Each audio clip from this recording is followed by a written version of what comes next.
بسم اللہ الرحمن الرحیم۔ السلام علیکم ورحمۃ اللہ وبرکاتہ۔ میری پیاری بہنوں اور میرے اسلامی بھائیوں، آج میں آپ کے سامنے ایک ایسی بات رکھنے جا رہی ہوں جو سننے میں سخت ضرور ہے مگر سچ ہے، اور سچ اکثر دل کو چبھتا ہے۔ آج کا عنوان ہے کہ روزہ رکھنے کے باوجود بھی 5 عورتیں جنت سے محروم رہیں گی۔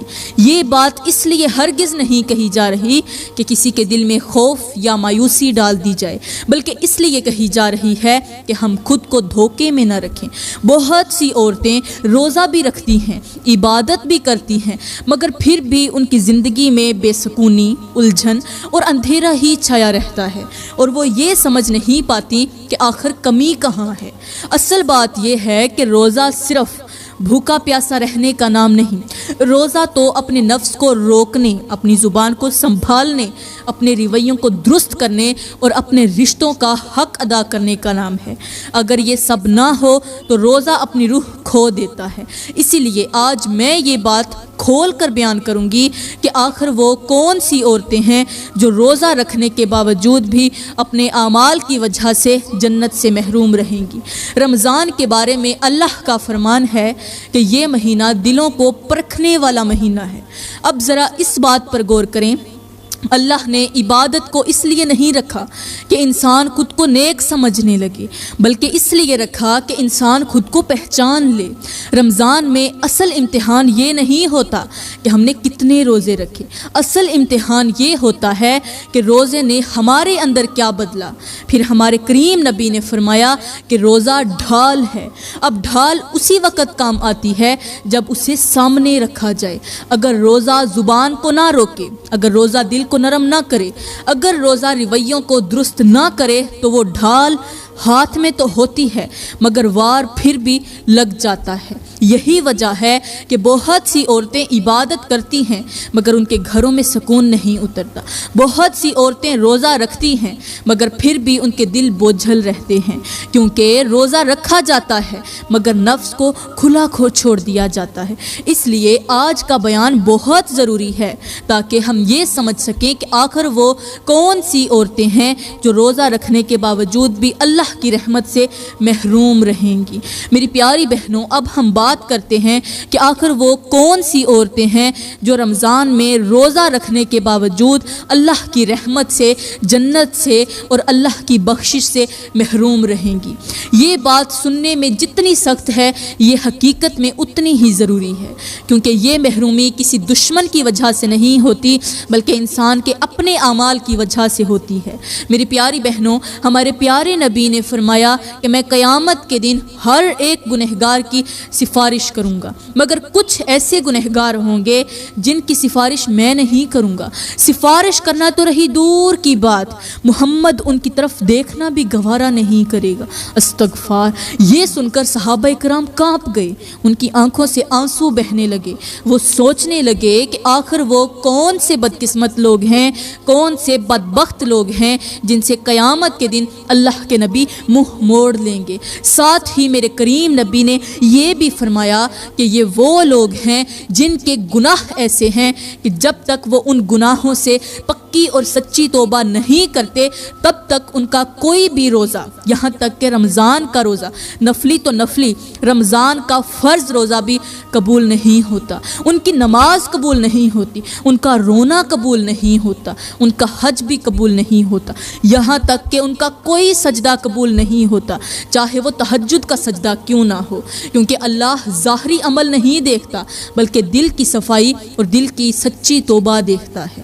میری پیاری بہنوں، اللہ کو راضی کرنے کا راستہ بہت لمبا نہیں ہے، بہت مشکل بھی نہیں، بلکہ اللہ کو راضی کرنے کا ایک ہی راستہ ہے، اور وہ ہے پکی سچی توبہ، دل سے کی گئی توبہ۔ وہ توبہ جس کے بعد انسان اپنے آپ کو بدلنے کی کوشش کرے، اپنے رویے کو درست کرے، اپنی زبان کو روکے اور اپنے اعمال پر نادم ہو، شرمندہ ہو، کیونکہ جب تک توبہ نہیں ہوتی، سچی توبہ نہیں ہوتی، تب تک عبادت کا دروازہ ضرور کھلتا تو ہے مگر قبولیت کا دروازہ بند رہتا ہے۔ عبادت کا دروازہ کھل گیا، آپ نے عبادت کر لی، لیکن قبولیت کا دروازہ بند رہے گا، اور یہی وہ نکتا ہے جسے سمجھنے کے بغیر بہت سی عورتیں روزہ تو رکھتی ہیں مگر پھر بھی اللہ کی رحمت سے دور رہتی ہیں۔ صحابہ کرام نے پوچھا یا رسول اللہ آخر وہ کون سے لوگ ہیں جن کی آپ قیامت کے دن سفارش نہیں کریں گے؟ میرے کریم نبی نے فرمایا پہلے وہ لوگ جو رشتے ناطے توڑتے ہیں، دو رشتوں کے درمیان جھگڑا کرواتے ہیں۔ میری پیاری بہنوں آپ ذرا غور کریں نا، آج ہمارے معاشرے میں کتنی ایسی عورتیں ہیں جو اسی گناہ کے اندر مبتلا ہیں، کتنی عورتیں ہیں جو غیبت کے ذریعے، چگلی کے ذریعے ہنستے بستے گھروں کو اجاڑنے کی کوشش کرتی ہیں، کسی کے گھر کا راز سن کر آگے پہنچا دیتی ہیں، کسی کی بات کو تروڑ مروڑ کر دوسرے کے سامنے پیش کرتی ہیں، دوسرے کے دل میں زہر بھر دیتی ہیں، کہیں ساس بہو کے درمیان نفرت ڈالتی ہے، کہیں میاں بیوی کے بیچ شک پیدا کرتی ہیں، کہیں دیورانی جٹھانی کو لڑا دیتی ہیں اور خود یہ سمجھتی ہیں کہ ہم نے کون سا گناہ کر لیا ہے، یہ تو معمولی سی بات ہے، حالانکہ یہ وہ آگ ہے جو خاموشی سے پورے گھر کو جلا کر راکھ کر دیتی ہے۔ ایک جملہ، ایک بات، صرف ایک چگلی اور برسوں کا رشتہ مٹی میں مل جاتا ہے۔ میری پیاری بہنوں ایسی عورتیں خود روزہ بھی رکھتی ہیں، عبادت بھی کرتی ہیں، مگر ان کی زبان سے نکلنے والا زہر کسی اور کے گھر کی بنیادیں ہلا دیتا ہے۔ وہ عورت جو کہتی ہے میں نے تو سچ ہی بتایا تھا، یاد رکھو ہر سچ بولنا ضروری نہیں ہوتا اور ہر بات پہنچانا نیکی نہیں ہوتا، کیونکہ جب بات کا نتیجہ نفرت، جدائی اور طلاق بن جائے تو وہ بات عبادت نہیں بلکہ گناہ بن جاتی ہے۔ آج کتنے گھر ہیں جو صرف اس لیے برباد ہو رہے ہیں کہ کسی عورت نے بیٹھ کر کہا تھا کہ تمہارے شوہر نے یہ کہا، تمہاری بیوی نے وہ کیا، اور پھر بات بڑھتی چلی گئی، دل ٹوٹنے لگے اور آخر کار نکاح بھی ٹوٹ گیا، رشتہ بھی ختم ہو گیا۔ میری پیاری بہنوں رشتہ توڑنا تلوار سے کاٹنے سے بھی بڑا جرم ہے، کیونکہ تلوار جسم کو زخمی کرتی ہے اور رشتہ توڑنے والی زبان دلوں کو مار دیتی ہے، اور یہی تو وہ وجہ ہے کہ ہمارے نبی نے فرمایا ایسی عورتوں کی سفارش کرنا تو رہی دور کی بات، محمد ان کی طرف دیکھنا بھی گوارا نہیں کرے گا۔ میری پیاری بہنوں یہاں پر میں آپ لوگوں کو ایک سبق آموز حکایت سنانا ضروری سمجھتی ہوں۔ کہتے ہیں کہ ایک اللہ والے بزرگ تھے، ان کے پاس لوگ دعاؤں کے لیے آتے تھے، مسائل لے کر بیٹھتے تھے۔ ایک دن ایک عورت آئی، بہت عبادت گزار تھی، روزے دار تھی، نماز کی پابند تھی، مگر دل کا سکون نہیں تھا۔ اس کے پاس سب کچھ تھا، عبادت، اللہ کا دیا ہوا سب کچھ تھا، لیکن اس کے پاس سکون نہیں تھا۔ اس نے بزرگ سے کہا کہ میں عبادت بھی کرتی ہوں، پھر بھی میرے ارد گرد گھروں میں جھگڑے، نفرت اور ٹوٹ پھوٹ کیوں رہتی ہے؟ بزرگ نے اس عورت کو خاموشی سے دیکھا اور کہا بیٹی ایک چراغ لے کر آؤ۔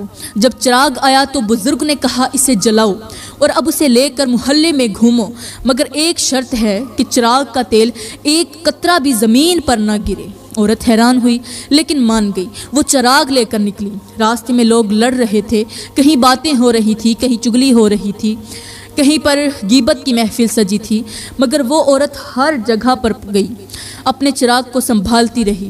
واپس آ کر بزرگ نے کیا پوچھا کیا دیکھا؟ اس نے کہا کچھ خاص نہیں، میں تو چراغ بچانے میں لگی رہی۔ بزرگ نے فرمایا بس یہی سبق ہے، جب انسان اپنے نفس، اپنی زبان اور اپنے عمل کی حفاظت میں لگ جاتا ہے تو اسے دوسروں کی باتیں، دوسروں کی چگلیاں اور فساد نظر ہی نہیں آتا۔ جب بزرگ نے پوچھا راستے میں کیا دیکھا؟ اس نے کہا کچھ نہیں، میں تو چراغ بچا رہی تھی۔ تو پیاری بہنوں یہی وہ بات ہے کہ جب آپ اپنے عمل کی حفاظت کریں گی تو آپ کو چگلیاں، پریشانیاں کچھ نظر نہیں آئے گا، اور جو عورت چراغ تقویٰ کو سنبھال لے وہ کسی کے گھر میں آگ نہیں لگاتی، مگر جو چراغ کو چھوڑ کر لوگوں کی باتوں میں لگ جائے وہ عبادت کے باوجود بھی سکون سے محروم رہتی ہے۔ اس لیے یاد رکھو عبادت کی روشنی تبھی قائم رہتی ہے جب زبان کی حفاظت ہو، ورنہ چراغ تو جلتا ہے مگر اس کا تیل خود اپنے ہی ہاتھوں بہا دیا جاتا ہے۔ خیر میری پیاری بہنوں، صحابہ کرام نے پوچھا یا رسول اللہ، اے اللہ کے نبی دوسرا کون سا شخص ہے جس کی آپ قیامت کے دن سفارش نہیں کریں گے؟ میرے کریم نبی نے فرمایا دوسرا وہ شخص جو اللہ کے سوا کسی غیر کے آگے اپنی پیشانی جھکاتا ہے، مطلب شرک کرتا ہے۔ میری پیاری بہنوں ذرا توجہ کیجئے، آج کتنی عورتیں ہیں جو درباروں پر جا کر منتیں مانتی ہیں، سجدے کرتی ہیں، سر جھکاتی ہیں، کہتی ہیں بابا جی ہمارے مسئلے حل کر دو، بابا جی اولاد دے دو، بابا جی شوہر کو میرے قدموں میں دبا دو، بابا جی میرا رزق کھول دو، میرے شوہر کو میرا دیوانہ کر دو۔ میری پیاری بہنوں، یہ کتنی تلخ حقیقت ہے کہ زبان سے تو کہا جاتا ہے اللہ سب کچھ کرنے والا ہے، مگر دل کا یقین کسی اور کے در پر لے جا کر رکھ دیا جاتا ہے۔ ہاتھ اللہ کے آگے اٹھنے کے بجائے مزاروں کی جالیوں سے لپٹ جاتے ہیں، آنکھوں سے آنسو اللہ کے سامنے گرنے کی بجائے قبروں پر بہائے جاتے ہیں۔ اور پھر یہی عورتیں کہتی ہیں ہم روزہ بھی رکھتی ہیں، نماز بھی پڑھتی ہیں، پھر بھی دعائیں قبول کیوں نہیں ہوتی؟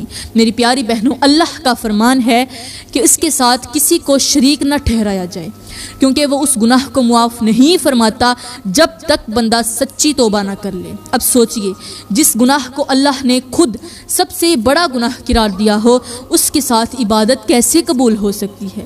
پھر ہمارے نبی نے صاف صاف فرمایا کہ دعا عبادت ہے، اور عبادت صرف اللہ کے لیے ہے۔ کسی اور کے دھر پر جھکنا، کسی اور سے اپنی کوئی امید لگانا، کسی اور کو مشکل کشا سمجھنا دل کا شرک ہے، اور دل کا شرک سب سے خطرناک ہوتا ہے۔ میری پیاری بہنوں، یہ وہ گناہ ہے جو خاموشی سے عبادت کی جڑیں کاٹ دیتا ہے۔ روزہ رہ جاتا ہے مگر اس کی قبولیت اٹھا لی جاتی ہے، نماز رہ جاتی ہے مگر نور ختم ہو جاتا ہے، اور عورت یہ سمجھتی رہتی ہے کہ شاید میری قسمت خراب ہے، حالانکہ یہ حقیقت ہوتی ہے کہ قسمت نہیں بدلی، عقیدہ خراب ہو گیا ہے۔ اسی لیے میرے کریم نبی نے فرمایا کہ ایسے لوگوں کی سفارش کرنا بڑی دور کی بات، قیامت کے دن محمد ان کی طرف دیکھنا بھی گوارا نہیں کرے گا، جب تک وہ اس شرک کے توبہ نہ کر لیں، توبہ کر کے صرف اور صرف اللہ کے در پر سر نہ جھکا لیں۔ صحابہ کرام نے پوچھا یا رسول اللہ تیسرا شخص کون سا ہے؟ تیسرا کون سا شخص ہے جس کی قیامت کے دن آپ سفارش نہیں کریں گے؟ میرے کریم نبی نے فرمایا تیسرا وہ شخص ہے جو والدین کو دکھ دیتا ہے، والدین کو درد دیتا ہے، والدین کو اذیت دیتا ہے۔ میری پیاری بہنوں، ذرا رک کر سوچئے، والدین کو دکھ دینا صرف مار پیٹ یا اونچی آواز کا نام نہیں ہوتا۔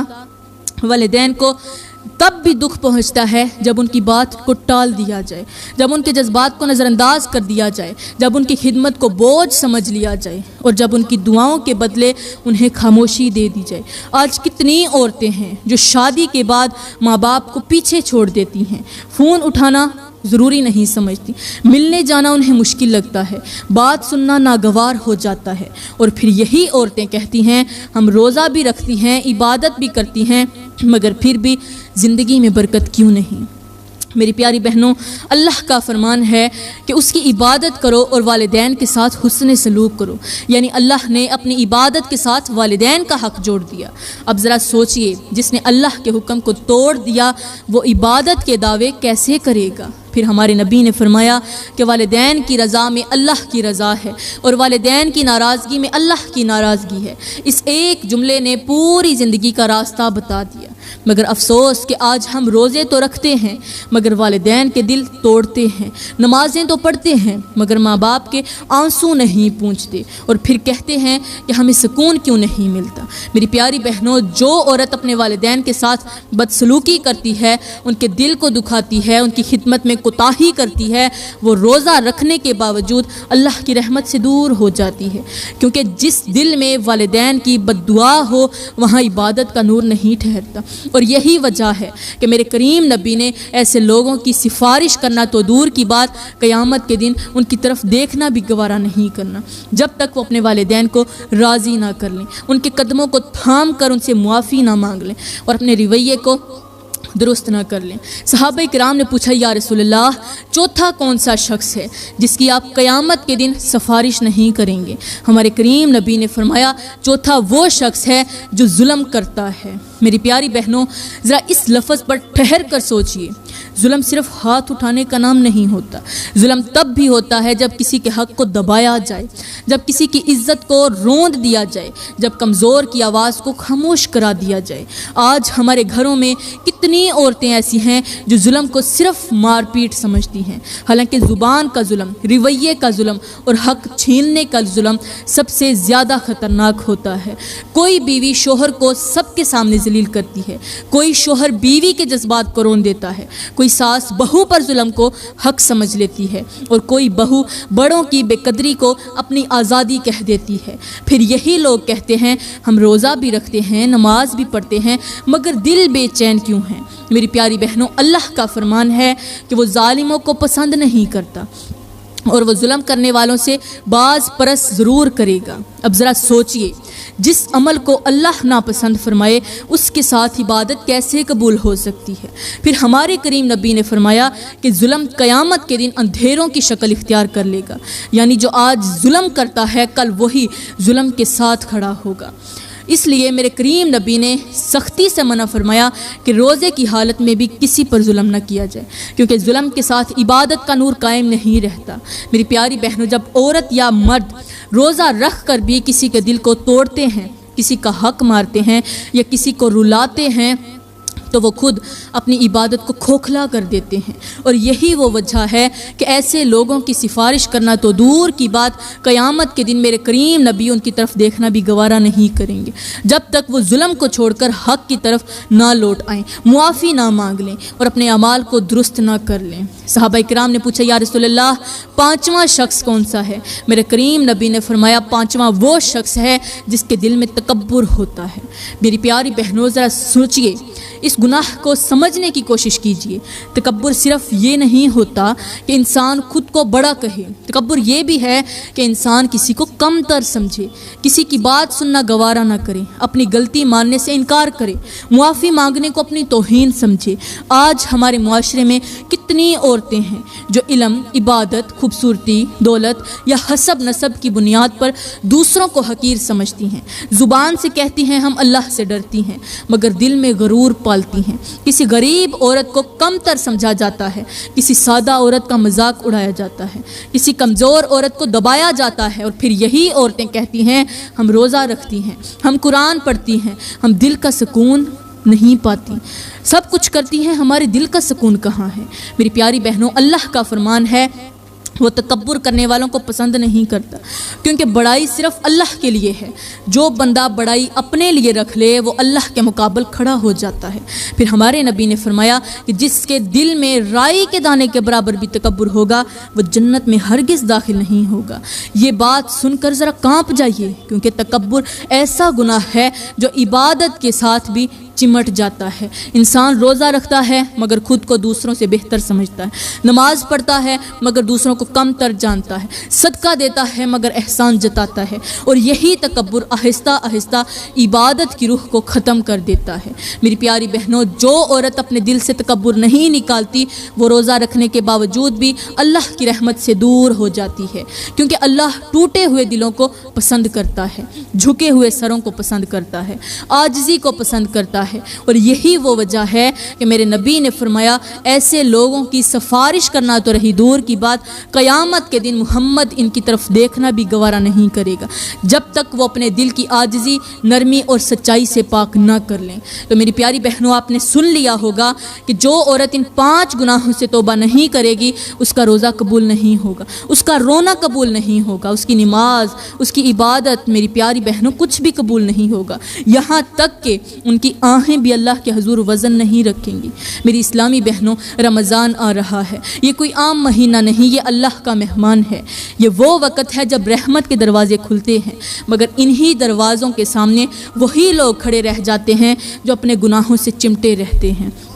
اس لیے آج میں آپ کے آگے گزارش کرتی ہوں، ہاتھ جوڑ کر عرضی کرتی ہوں، خدارا ان گناہوں سے توبہ کر لو، اپنی زبان کو روک لو، اپنے دل کو صاف کر لو، اپنے عقیدے کو درست کر لو، اپنے والدین کو راضی کر لو، ظلم چھوڑ دو، تکبر کو دل سے نکال دو، اور اللہ کے رمضان کی قدر کر لو، رمضان کا احترام کر لو، کیونکہ جو رمضان کی بے قدری کرتا ہے وہ اپنی ہی نجات کو ٹھکرا دیتا ہے۔